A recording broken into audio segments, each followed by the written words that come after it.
Good afternoon, everyone.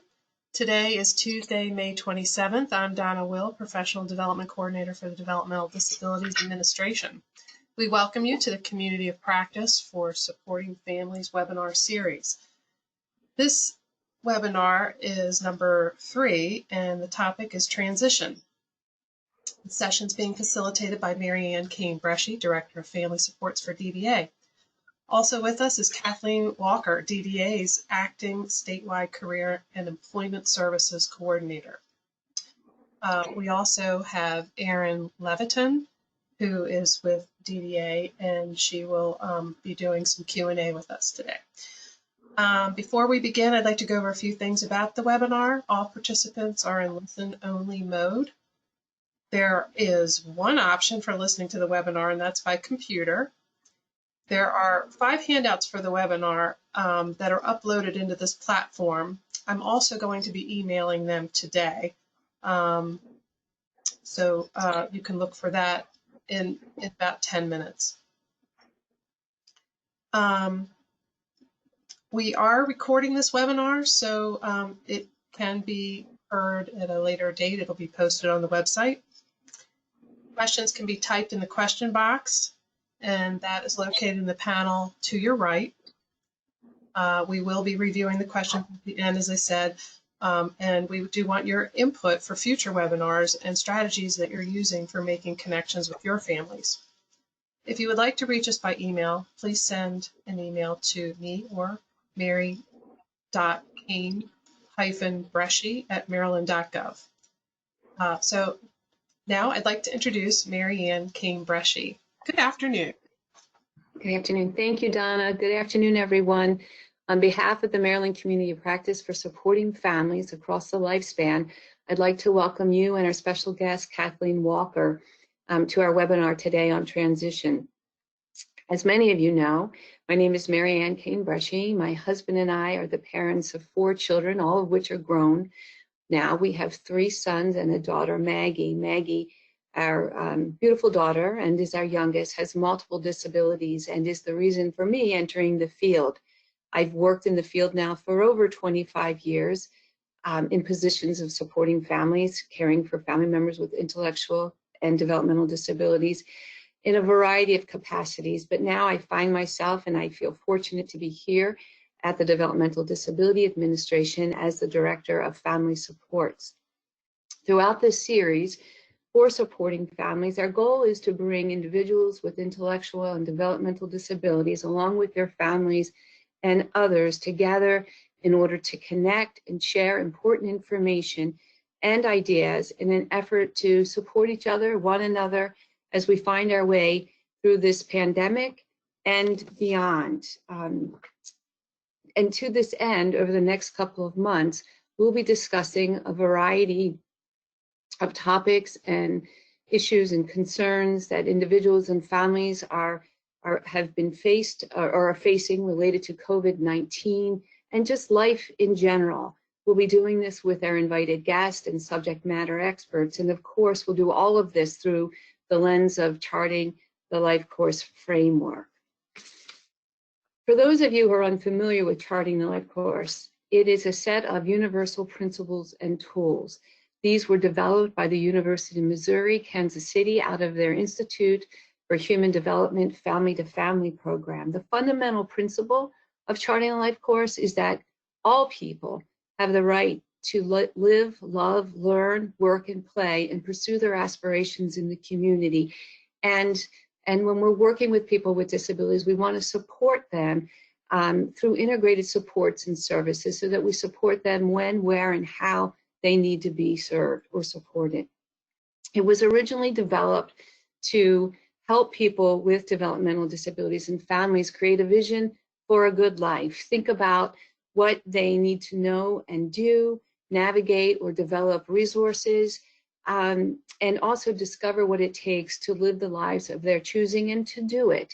And while these tools and principles are applied to people and families, they can be applied to businesses and organizations and systems. And so, for instance, the Charting the Life course informs all of the work of the Maryland Community Practice for Supporting Families, as well as the work of the the Developmental Disability Administration, as we work to create regulation, policies, and practices to better support people with developmental disabilities and their families across the lifespan.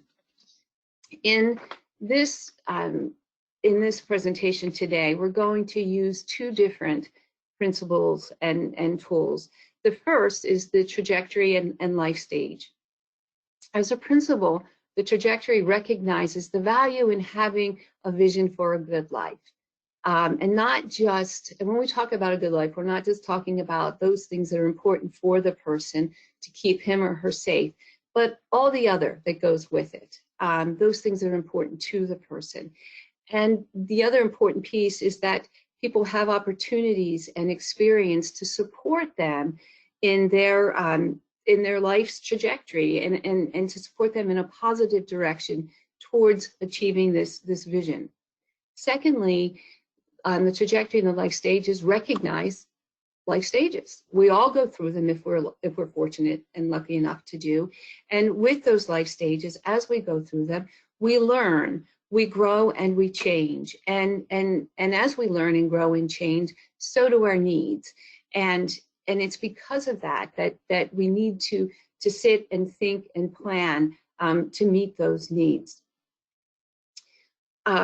The trajectory allows, along with the life stages, really allows, as a tool, allows a family, a person, or an organization to figure out where they are on the life stage and consider what's gone before, what's happening now, and what will take place after, and what is needed to support the individual along the way, and then ultimately help the individual, help the family or the organization to plan accordingly. Now, this may, let me back up a moment. This may not be revelatory to most, but it really is, particularly for systems that have supported people with disabilities and their families with disabilities. And when we think about our community at large, we are not accustomed to supporting people with disabilities and their families to think big, to think about a life that they want, a life that they choose, a life that they have control over, and a life that brings them joy. We haven't done that. And just in my own experience, just from day one, when my daughter was born and it was clear that she would have challenges, and this was only 28 years ago in the early 90s, the response by the medical professionals at the time was that she should be institutionalized as opposed to coming home and being supported and loved by and being a part of her family. And these are the kinds of responses that we still get even today. So a vision, helping people to have a vision, is so important. In addition to the trajectory and the and the life stages, we're going to use the integrated support star as a principle. The integrated star really recognizes the fact that all of us, disability or not, we utilize, we tap into, we use resources, we require supports to get through our day. Whether it's our own strengths and assets, relationships, whether they're personal relationships or professional relationships, technology, we all use technology, community resources, and even eligibility specific supports, depending on what your needs. And what we do know is if we tap into all of these resources, more than likely, we are more successful in realizing our dream, our goal, our vision for our good life than we are if we don't. And this is no different for a person with a disability. And what's important about this is that historically, getting back to how our community and how systems have supported people with disability, and even how families have thought about it, the kind of supports we tend to think about are those eligibility specific supports. And so as a principle, we really want folks to consider all these aspects so that we want to support the individual to live a life that is of good quality, and yeah, that's what we want to do. So with that, we're going to use the trajectory and the integrated star to think about transition, to think about a transition goals within the context of a greater vision that the person may have. And to do that, we have Kathleen Walker here with us today, and here she is. And I'd like to say a few things before I hand it over to Kathleen. Kathleen is our acting statewide career and employment service coordinator. She is a graduate of the National Leadership Institute on Developmental Disabilities at the University of Delaware, and is also an ambassador of Charting the LifeCourse framework. Kathleen is the employment and family lead for DDA's Eastern Shore Regional Office. She joined the Wacomico Health Department, where she was the coordinator of community services for more than 3 years.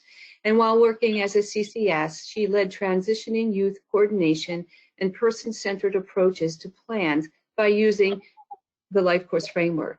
Kathleen has a background in psychology from Salisbury University and was a domestic violence and sexual assault advocate at the Life Crisis Center. We are so fortunate to have Kathleen with us at DDA and here today with us. Welcome, Kathleen, and thank you for being here. Thank you for having me. I hope you can hear me. Thank you for participating in today's webinar on transitioning youth. I am happy to support youth and families during transition from school to work, college, and community life. We at the Developmental Disabilities Administration acknowledge the challenges that all youth and families face during a typical transition year. However, beyond the uncertainties of a typical transition, this year's TY youth and families are also facing additional factors associated with the COVID-19 crisis. Life looks a little different for all during the COVID-19 crisis, and it can seem overwhelming to identify all the possibilities and avenues a student may take during transition. And it's important to also identify what goals you may have for yourself, such as interest in employment and community involvement. The Developmental Disabilities Administration provides funded services and supports to individuals with intellectual and developmental disabilities in achieving their good life.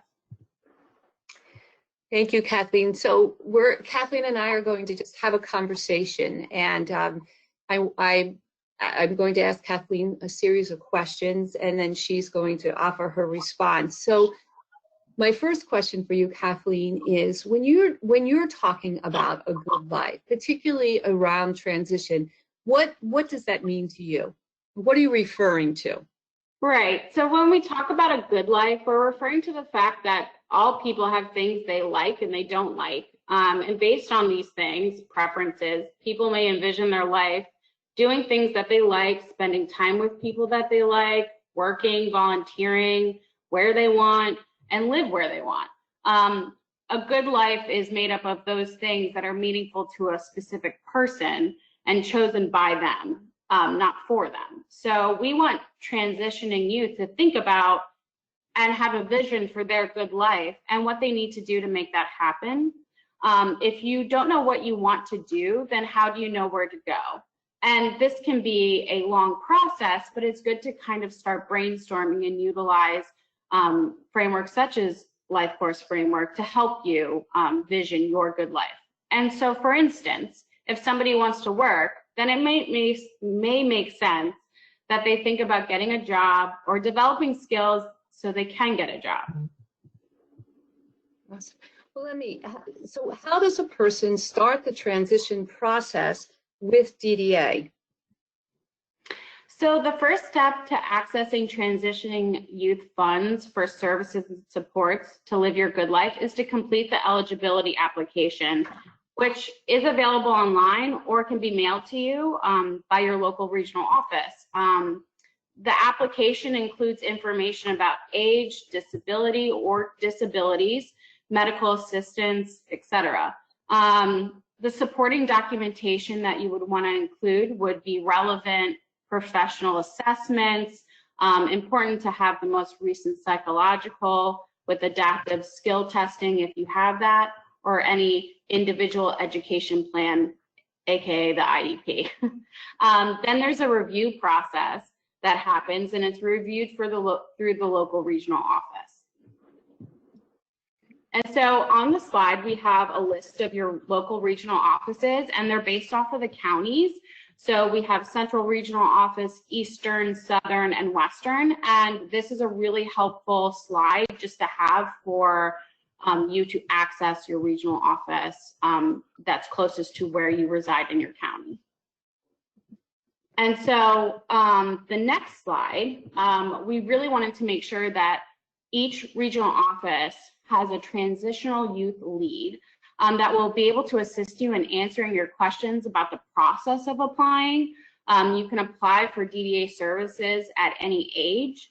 And if you're specifically applying for TY services, you would want to contact your regional office when you're at age 18.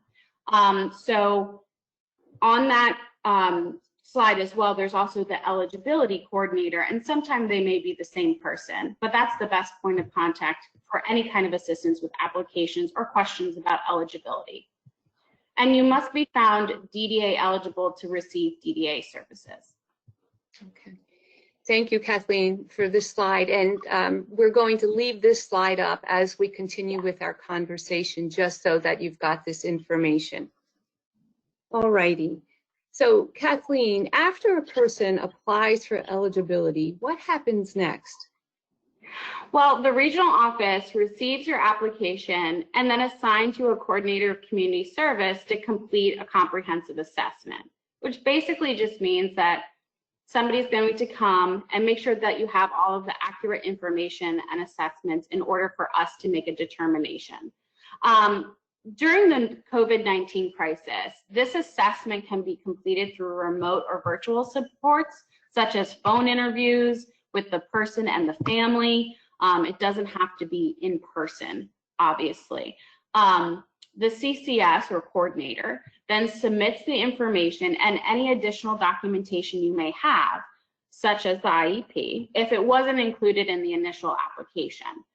The regional office then sends you a letter to say if you are eligible to receive services and a category that you would fit in that allows you to receive services. If more information is needed or any clarification in order to determine the eligibility, a letter would be sent to ask for clarification.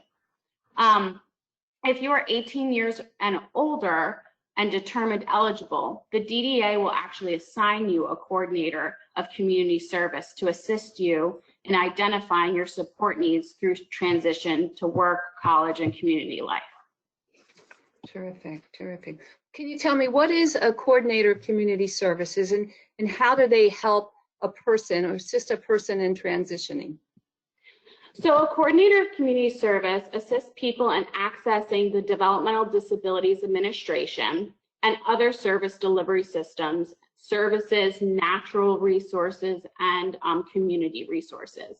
Once found eligible for the developmental disability services, youth will receive something called targeted case management from a coordination agency.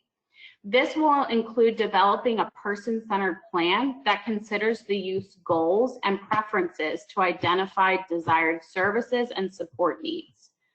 And there are different ways or tools a person can use to identify and create a plan for transition and their life. So one tool that we talk about that a coordinator may use with you is charting the LifeCourse framework.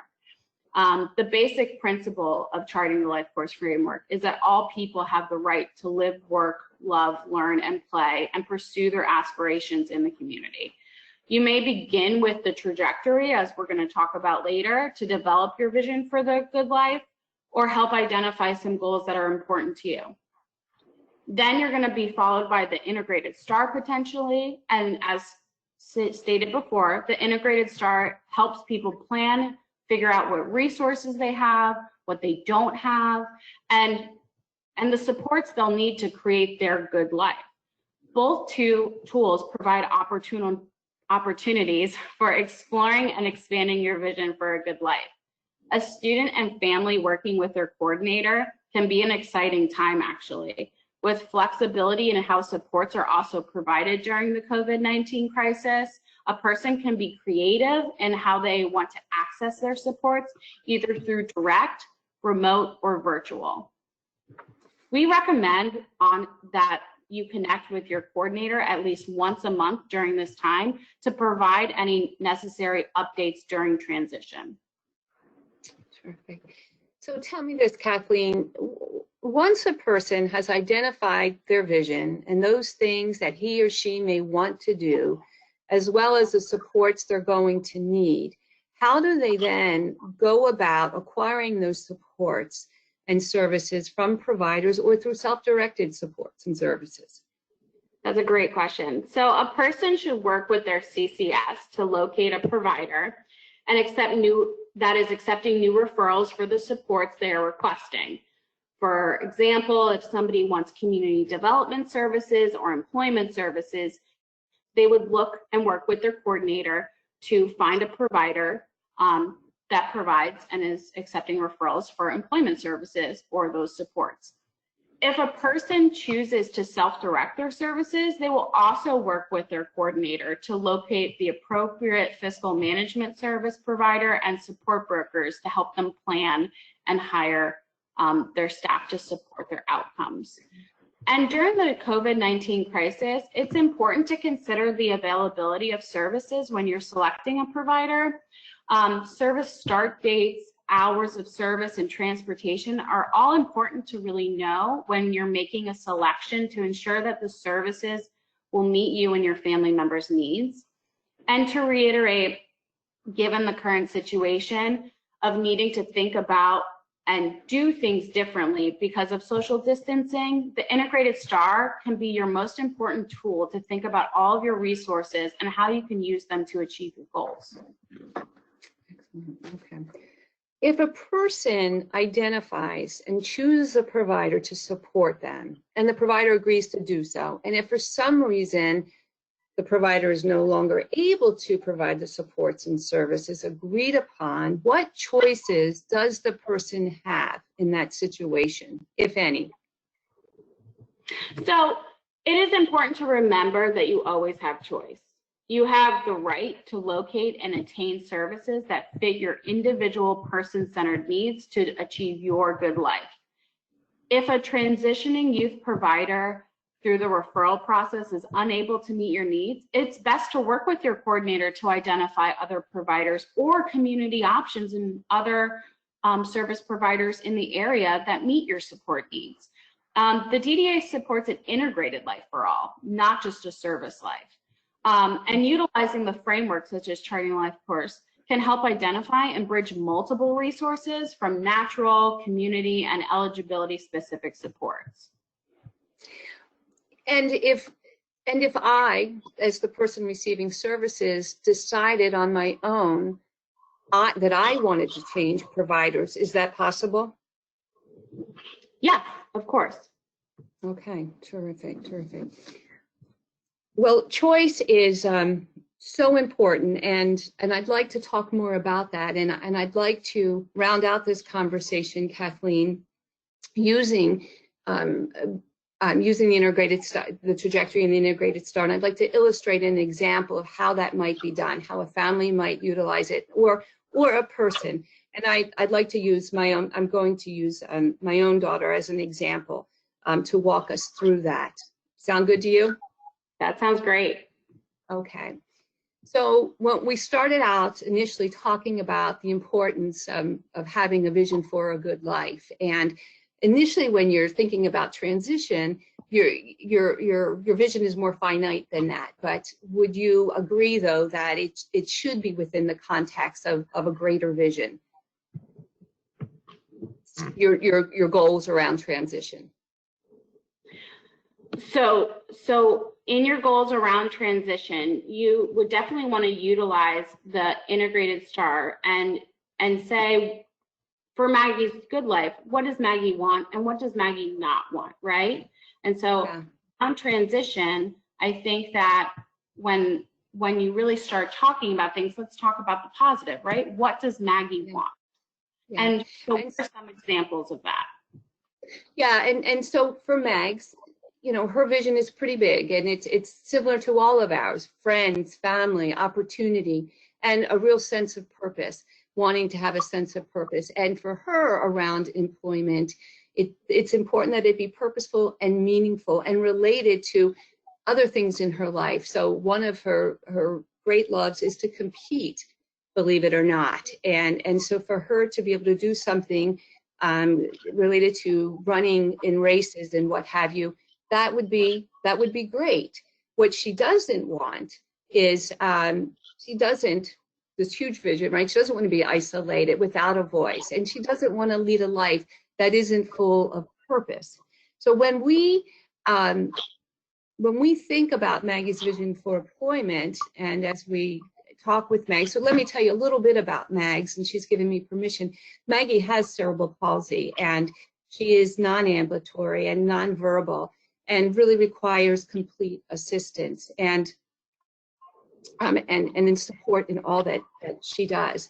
And I tell you that because there are lots of challenges, but we work really hard to overcome those challenges. So for her vision around this good life related to this interest in participating in running races, one of her goals, one of her visions, and this is the current iteration because it has changed over the years, is that she assists athletes serving athletes in their presentations to attract new athletes, wingmen, and raise money. For those of you who aren't familiar with Athletes Serving Athletes, it's an organization, a nonprofit organization that supports athletes with disabilities to compete in community running races. So 10Ks, 5Ks, 3Ks, any size race you want, they will support the athlete to do so. And Maggie does, and she loves it. Therefore, being able to do something, being able to give back to Athletes Serving Athletes is very, very important to her. Again, what she doesn't want is to be without purpose. So that said, the moment as we're developing and talking with Mags and figuring out a vision and a goal for her, the moment you do that, challenges bubble up, right? Well, this, then that, and are we going to be able to get beyond that? And this is where probably the greatest challenge around or related to this for Maggie is communication. She is challenged to communicate in real time, spontaneously, and provide authentic responses. And if you're participating in a presentation, you can see where that might be a problem. And the other challenge, although not a huge challenge by any means, was how to support her, who would support her, when and where. So we take these challenges and we just consider the big picture around supporting Maggie to make these presentations. And we begin by using the integrated STAR. The first thing we begin with her strengths and assets. I mentioned that Maggie was nonverbal, but she does in fact communicate. She communicates in a variety of ways. She uses signs, vocalizations, gestures, and an iPad. And she understands the iPad and can use it, but giving the cerebral palsy, it takes everything she's got to use it quickly. So it's not conducive to spontaneous conversation. Other strengths and assets that she has include she's easygoing and she's really very willing and she's trusting. So this is great.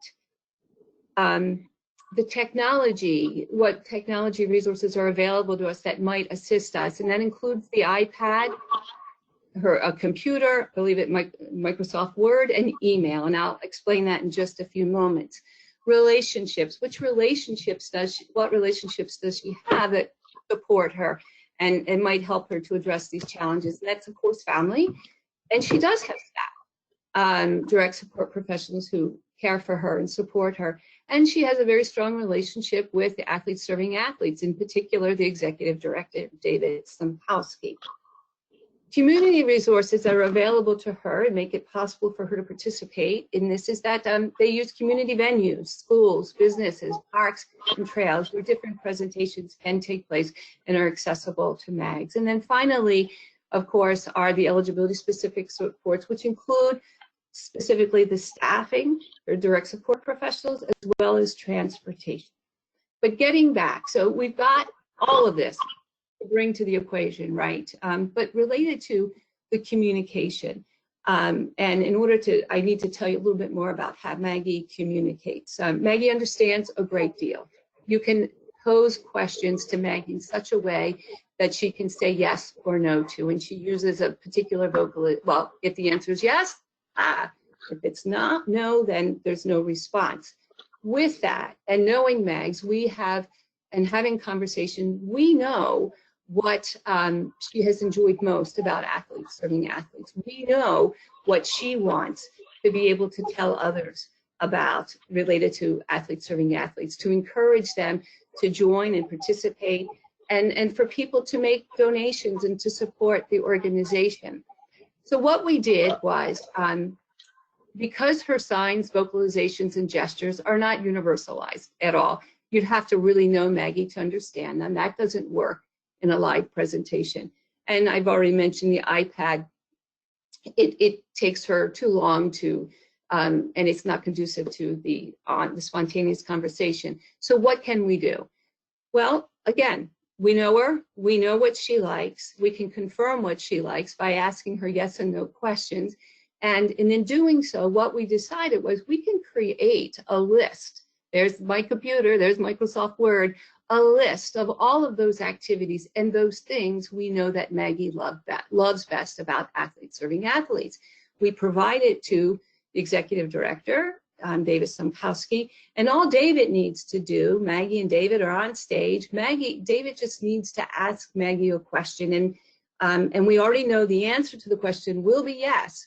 So she's able to do it spontaneously and it's authentically. So for instance, David can say, Maggie, you know, I've heard that your favorite event was your first triathlon. Is that true? And then obviously she is as quick as can be. Ah, yes.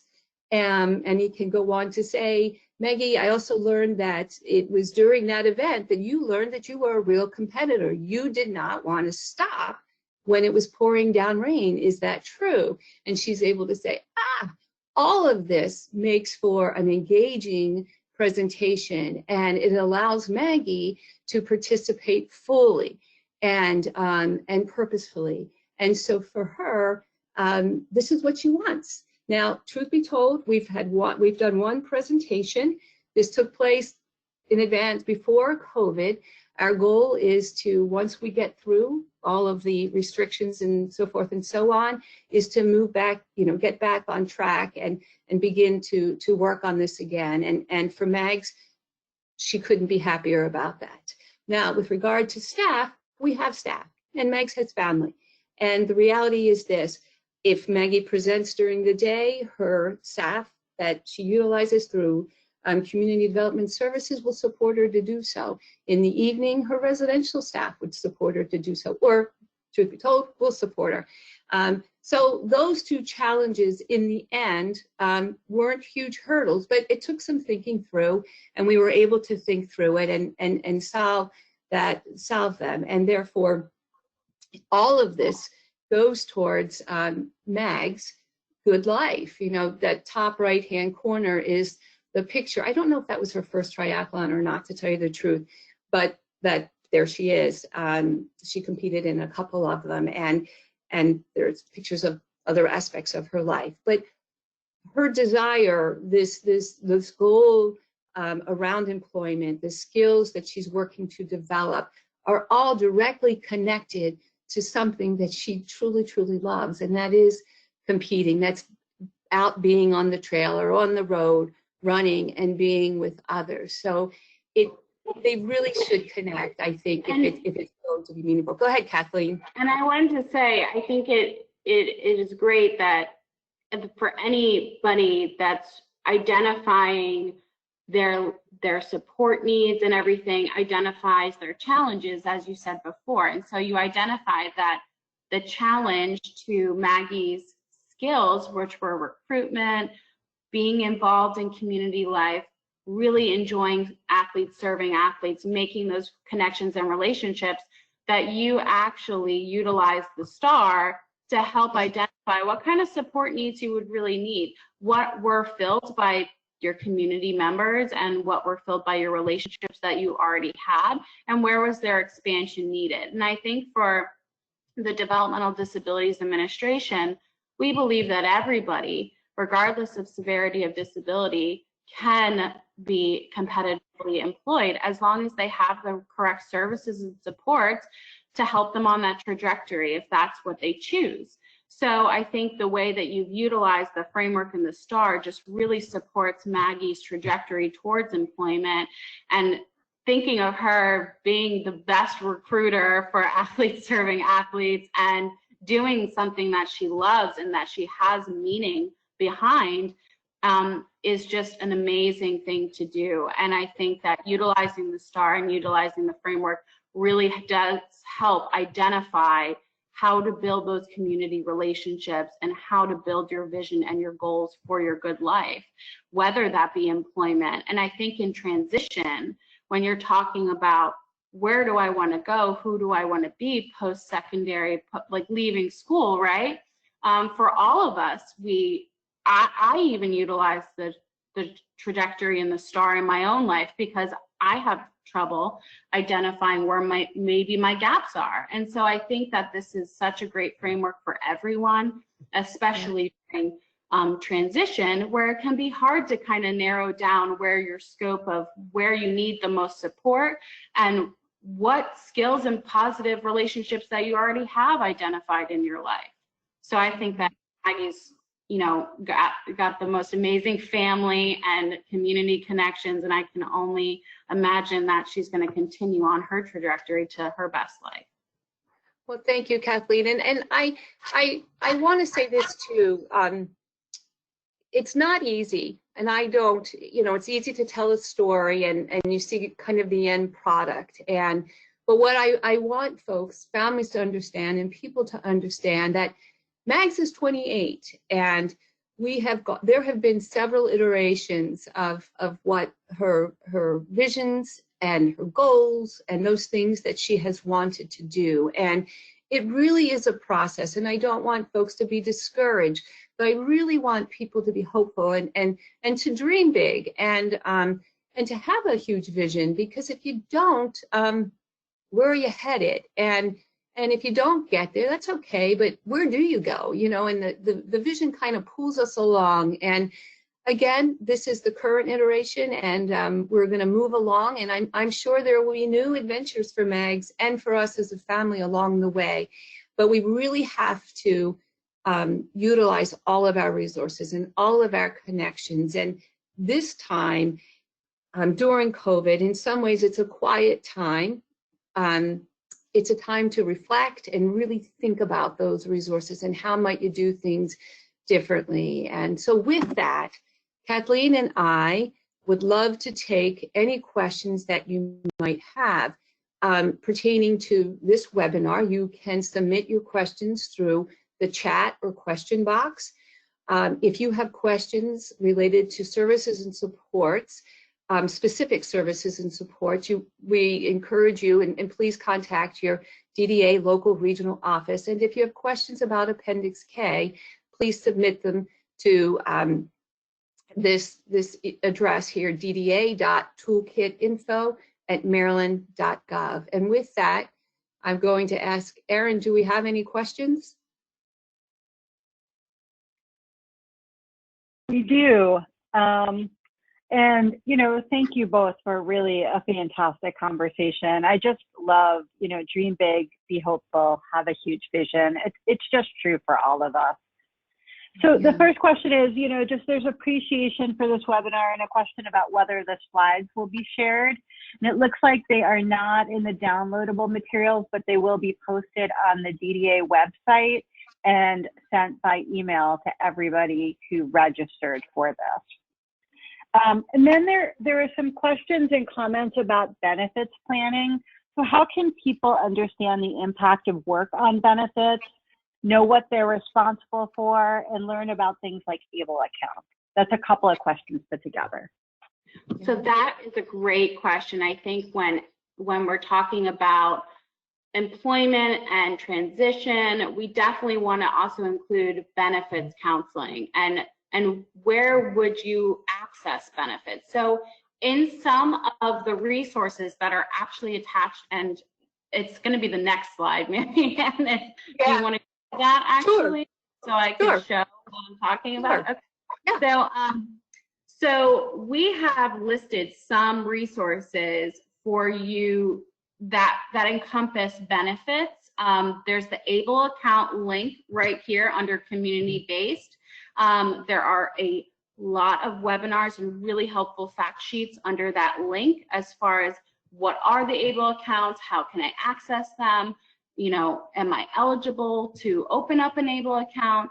Then with benefits counseling, accessing DOORS, the Division of Rehabilitation Services, which is under eligibility specific, also provides benefits counseling.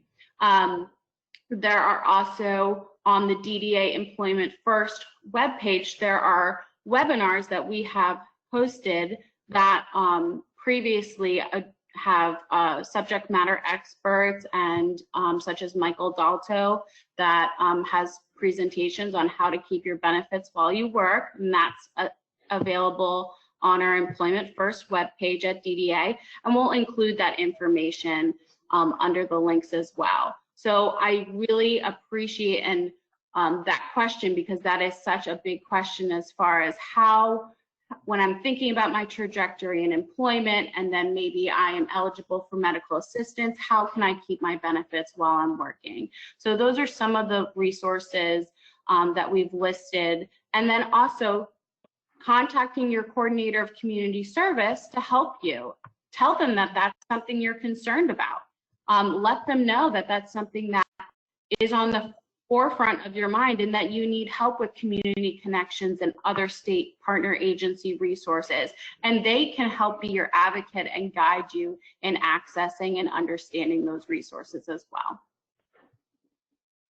Thank you.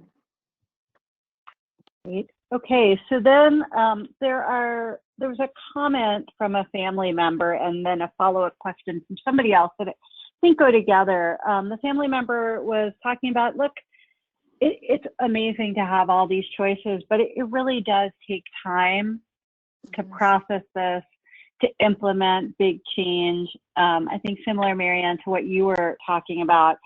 And so one of the questions that came right after that was, is there an age limit to apply? You know, do you have to be a transitioning youth to get employment supports through DDA?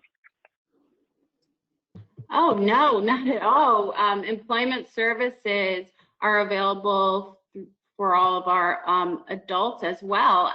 And if you've identified that as a goal, we have services and supports to support you in that trajectory and that outcome. I think it's really, if you think about it in your own self, are you the same person you were at 18 when you or 21? No. I mean, we all change and we all grow and we all have different goals depending on the different parts of our lives. And it does take a long time to figure out what you like and what you don't like. So I think the point of utilizing Charting LifeCourse framework, and Mary Ann, kind of what you were describing before, is that it's okay to make choices and have options that then you decide that's not really what I want to do anymore. And maybe my vision has changed, you know. I don't have the same vision as though when I was 16, I think I wanted to be a lawyer, and clearly I'm not a lawyer. So, you know, and then you think about, well, your resources might change. Maybe your natural supports change. Maybe your environment changes. Maybe you even move from one county in Maryland to a different county. And that might change your options and accessibility needs. I mean, it's all about just holding your own truth in what you have and understanding that it's adaptable to your own needs and supports. And I think Mary Ann did a great job earlier really explaining how Maggie's vision has changed over the years. And it's not the same as it was when she exited school. And Mary Ann, I don't know if you want to add anything to that, but I think that's a really important thing to understand. You don't have to have all the answers right now. Yeah, I think you said it beautifully and captured it all quite well, Kathleen. I would just reiterate that Maggie's vision changes, and I love that you pointed out that you know, different resources, whether they're your natural supports, whether they're your eligibility DDA funded support, I can't go there. If those change, what then happens? And we've had changes within the family with different providers, and at first it's always disconcerting. Absolutely it is, but you sit down and you rethink, and you consider it all again, and you begin to move forward. So that change isn't bad, and things don't work out, that's not bad. It's just time to retool and rethink and pull it together again. It takes a bit. It truly does. All right. I have, there are many more questions, but I think we have time for one more, which is, with day services and meaningful day services looking so different right now in the time of COVID-19, if you're a youth and family looking to enter services, how do you evaluate? You can't visit a provider in the way you used to. Do you have advice on thinking about how to select a provider? Sure, I think that's a great question. So as we talked about a little earlier in this webinar, time during COVID-19 looks a little different for everyone, right? I mean, you're having Zoom calls with your family members that you're used to just going and seeing down the street, maybe. So social distancing has definitely affected us all. And I think a really great tool to utilize to talk with the provider is setting up a remote call. You can talk to them on the phone, do an interview or referral process through a online platform like Zoom or Google Hangouts. You could also work with your coordinator through virtual and remote supports as well. It doesn't have to be a direct, like you going to the specific site. And I actually think that when you're speaking about how things are going to look different, you might be receiving most of the supports in your own home or in your own community rather than at a specific site. It just all depends on what works for you at this time. And there's a lot of flexibility within that, whereas there might not have been before. So I actually think it's a great opportunity to really identify what's working right now.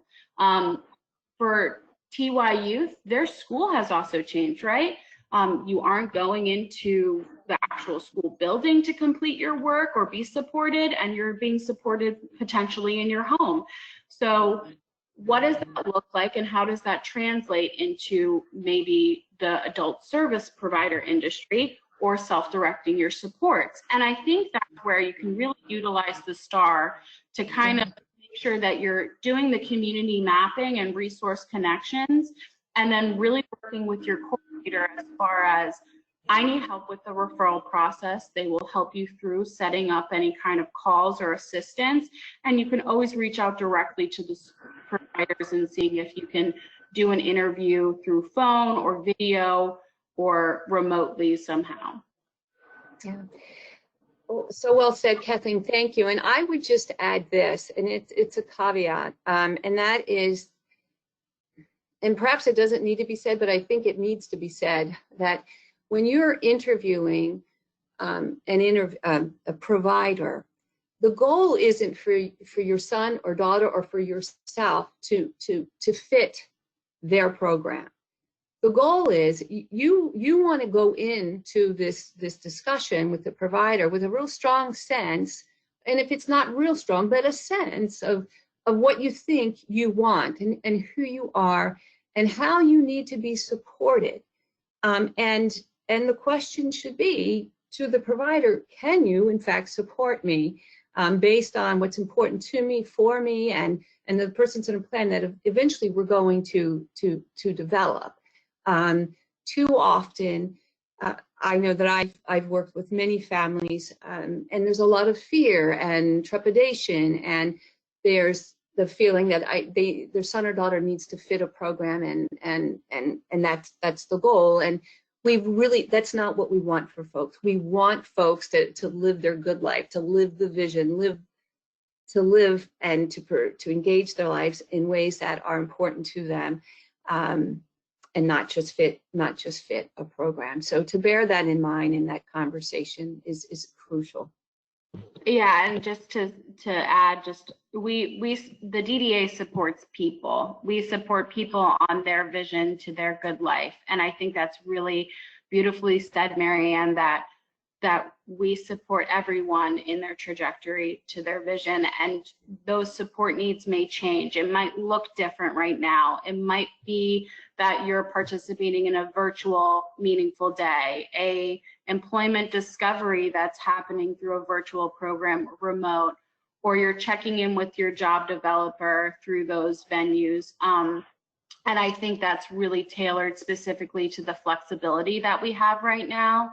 So trying to put a positive spin that even though we're all affected by COVID-19, that we're here to support you through your transition. Absolutely. Well, with that, I want to thank, it brings us to the end of our webinar, and I want to thank Kathleen for being with us today and for all of you joining us and your questions. I hope you enjoyed it. I hope you found, got some useful information and can apply it to your life. We'd like to invite you to our next webinar. Oh my gosh, the date is not here. That's my mistake. On June 10th. The title is a Q&A with DDA.